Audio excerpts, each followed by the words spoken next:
మనతో BRS party corporator మండ కవిత గారు అయితే ఉన్నారు. చాలా విషయాల గురించి అయితే మాట్లాడదాం. జిహెచ్ఎంసీ ఎన్నికలు సిద్ధమవుతా ఉన్న పరిస్థితి అయితే కనబడతా ఉంది. మేమే గెలుస్తాం అన్నట్టుగా ఇటు కాంగ్రెస్ పార్టీ చెప్తున్న నేపథ్యం అయితే కనబడతా ఉంది.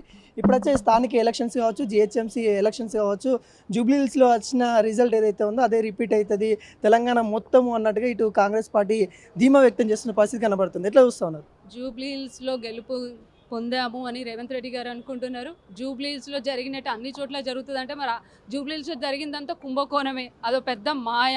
చెప్పాలంటే చాలా ఉన్నాయి. వాస్తవానికి చెప్పాలనుకుంటే పోలీస్ వ్యవస్థ ఉంది. పోలీస్ వ్యవస్థలో మేము కంప్లైంట్ ఇస్తే మమ్మల్ని పట్టుకోపోయి కూర్చోబెడుతున్నారు పోలీస్ స్టేషన్లలో. ఇక గెలవకుండా ఎట్లుంటారు? బరాబర్ గెలుస్తారు ఒకటి. ఇంకోటి బోగస్ ఓట్లు ఒకటి.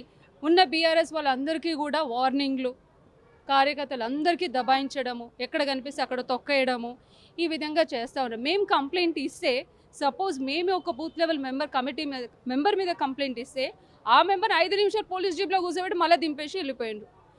ఓ పక్కన పోలింగ్ జరుగుతుంది, ఈవీఎం మెషిన్స్ పక్కన బూత్ పక్కనే 50,000 పట్టుకొని తిరుగుతూ ఉంటారు. ఇట్లా ఉంటే ఇక వ్యవస్థ గెలవకపోతే ఏం చేస్తారన్న ధీమాగా పోతున్నారు.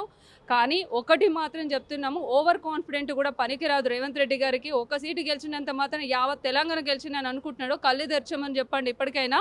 హ్యాపీగా మేము ఒకటే చెప్తున్నాం, రానున్న జెడ్పీటీసీ, ఎంపీటీసీ, జిహెచ్ఎంసీ ఎలక్షన్స్లో గ్రౌండ్ లెవెల్లో ఖచ్చితంగా బీఆర్ఎస్ ఉంది. మేమేంటో అనేది కూడా ఈ ఎలక్షన్లో మేము నిరూపిస్తామనే చెప్పదలుచుకున్నారు. మహిళా ఓట్లన్నీ మాకే పడుతూ ఉంటాయి, ఎందుకంటే కోటి మంది మహిళల్ని కోటీశ్వరులను చేస్తూ ఉన్నాను. చీరల విషయం కూడా చెప్తా. చీరయంగా కోటీశ్వర్ అయిపోయిందంటనా? కోటి మంది కోటీశ్వర్లు చేసిరంటే కోటి మందికి ఎంత అవుతుంది? ఒక్కొక్క మనిషి కోటి ఇస్తే 100 కోట్లు అవుతాయి. మరి మనిషికి ఒక చీర ఇస్తే కోటీశ్వర్ అయిపోయిందా? మరి చీర విలువ ₹1,00,00,000 అనుకోవాలా? వాళ్ళ ఆస్తులు ఏమైనా విలువలకి ఇట్లా మరి ₹1,00,00,000 ఆస్తి ఏమైనా రాసిస్తున్నారని నేను ఒకటి మాత్రం చెప్తాను బ్రదర్, సూటిగా మీకే చెప్తున్నా, మీరు కూడా తెలుసుకోండి. మీకు కూడా తెలుసు, యావత్ తెలంగాణలో తెలంగాణ పండగ బతుకమ్మ పండగకి చీరలు వేయాలి.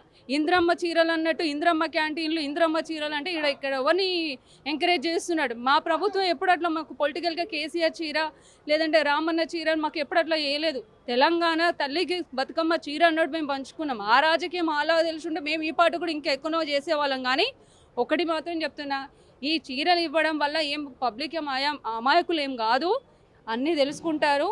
ఇంకో విషయం కూడా చెప్తున్నాను బ్రదర్, ఇప్పుడు కోటి చీరలు అన్నారు, ఊర్లలో వంచుతున్నారు, రైట్? సిటీలో చీరలు అయితే వంచలేరు. మరి సిటీలో ఓట్లు వేయలేదా రేవంత్ రెడ్డి గారికి? కాంగ్రెస్కి ఓట్లు వేయకుండానే గెలిచిండా? మరి అక్కడ ఎలక్షన్స్ రెండోసారి. ఇది ఇంకో మాట చెప్తున్న తమ్ముడు, చీరలు వంచారు కదా, ఆడ ఎలక్షన్స్ వస్తున్నా కూడా చీరలు వంచుతారు. ఎలక్షన్ కాబట్టి చీరలు వంచుతారు అంటే ఎలక్షన్స్ ముందు చీరలు వంచుతారు. మరి ఇన్ని రోజులు ఏమైంది? గెలిచి 2.5-3 సంవత్సరాలు కావస్తుంది కదా. మరి ఇంతకుముందు క్రితం సంవత్సరాలు చీరలు ఎందుకు వంచలే? అప్పుడు లేవు ఎలక్షన్స్, ఇప్పుడు ఎలక్షన్స్ ఉన్నాయి, అందుకే ఇప్పుడు వంచుతున్నారు. అంటే ఆ చీరలు ట్రోల్ చేస్తా ఉన్నారు గతంలో కేసీఆర్. తమ్ముడు ఒకటే చెప్తున్నా, ఈ చీర మంచిగా ఉంది చెప్పమని చెప్పిస్తారు. అదే చెప్తున్నా. ఆ కల్వ సుజాత ఉంది, ఆ నోరుకి అదుపు లేదు, పద్దు లేదు, బ్రేక్ లేదు, నాలుక ఎట్లా ఉంటుందో, ఏం మాట్లాడుతుంది ఒక మహిళగా ఆమె నోటికి వచ్చినట్టు మాట్లాడుతుంది. ఆమె అనేటోళ్ళు లేరని అనుకుంటున్నారేమో, మేము కూడా ఇచ్చేటోళ్ళు గట్టి కౌంటర్, కొంచెం నోరు అదుపులో పెట్టుకొని మాట్లాడితే మంచిగా ఉంటుంది.